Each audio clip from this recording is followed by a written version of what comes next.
I have bought the Roccat Kone Pro Air, and in this video I'm going to talk about the mouse especially regarding Minecraft. I have bought the mouse used by another person and Roccat didn't send it to me or something like that, so this is going to be my 100% true opinion. If you like these kind of videos, make sure to like and subscribe, because I still have a mouse connected to my computer on which I haven't made a video about so far. And I would say, let's get started with the video. So let's talk about the mouse in general. The Roccat Kone Pro Air has a nice shape and it has really surprised me with its battery life. Like most of the other Roccat mice, it uses the Roccat Swarm software where you can easily change things like the sensitivity or debounce time, and it's much lighter than an A70 as an example. I really like the position and the size of the side buttons, and I haven't had any connection issues or whatsoever. An annoying thing though is the design for the charging cable. Because of its shape you can basically only use the included Roccat charging cable, and I as an example couldn't use the USB Type-C cable of my headset. Okay, but enough of that. Let's come to the Minecraft related part. First, I'm gonna talk about butterfly clicking on this mouse. As you can see here, there is a main piece and the mouse buttons, and they are not directly connected. That results that it doesn't feel like you're only pressing down the tip of the mouse button, but pressing down the whole button.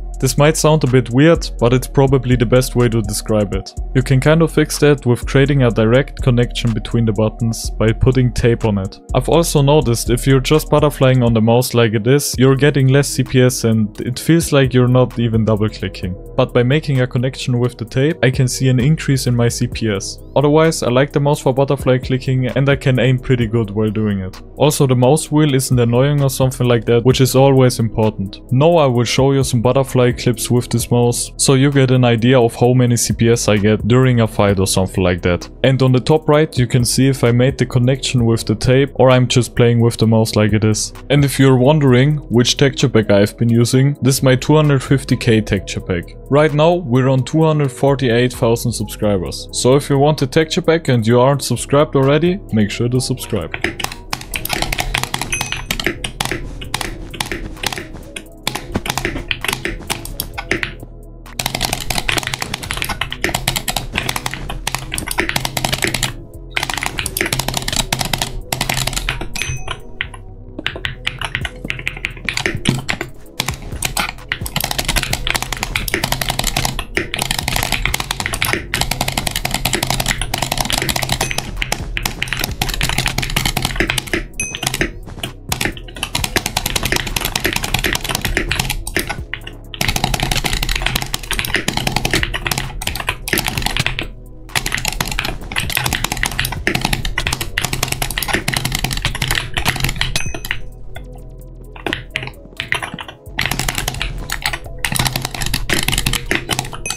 Okay, let's come to the drag clicking. What is my opinion on the Kone Pro Air for drag clicking? And again, I wanted to mention the two different types of clicking. I personally always use tape for drag clicking, but as I said before, you should also consider using tape, because you can stabilize the mouse button to the main piece. Without doing that, same as butterfly clicking, it feels for me like the whole button is jumping around, which I personally don't like. And same as before, I've noticed an increase in my CPS when I connected the mouse buttons to the main piece. But regardless of putting tape on the separation, you can still drag click and reduce your knockback. I will show you some clips where you can see my CPS and also some block clutches I did with this mouse.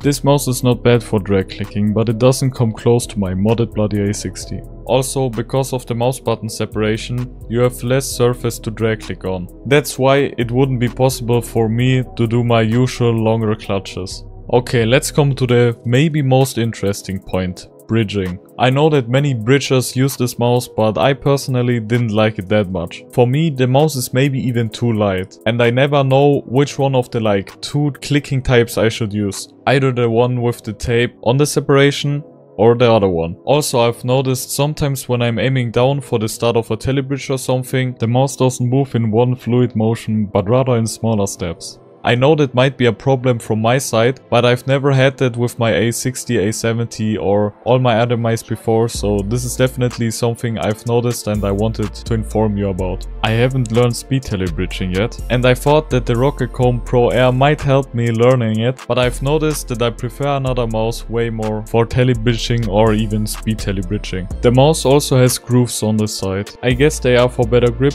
but for me it's quite the opposite. When my hands sweat a bit, the mouse gets slippery and my aim suffers. Not only does it become more difficult to hold the mouse, but filth also accumulates, which looks really nasty. So let's come to the conclusion. The Roccat Kone Pro Air is a good mouse, but it's not perfect. You can easily butterfly click, you can also drag click and also do some nice clutches. Even though I didn't like the mouse that much for bridging, there are plenty of people out there who are speed telebridging and all that stuff. Unlike an A70 and an A60, you can also easily use this mouse for other games. Roccat has really made some nice mice in the past, and I really hope they will come up with something like the XDD or the EMP again. And that's it from my side. Make sure to tell me your opinion on the mouse down in the comments, and we will hear each other pretty soon again. Goodbye!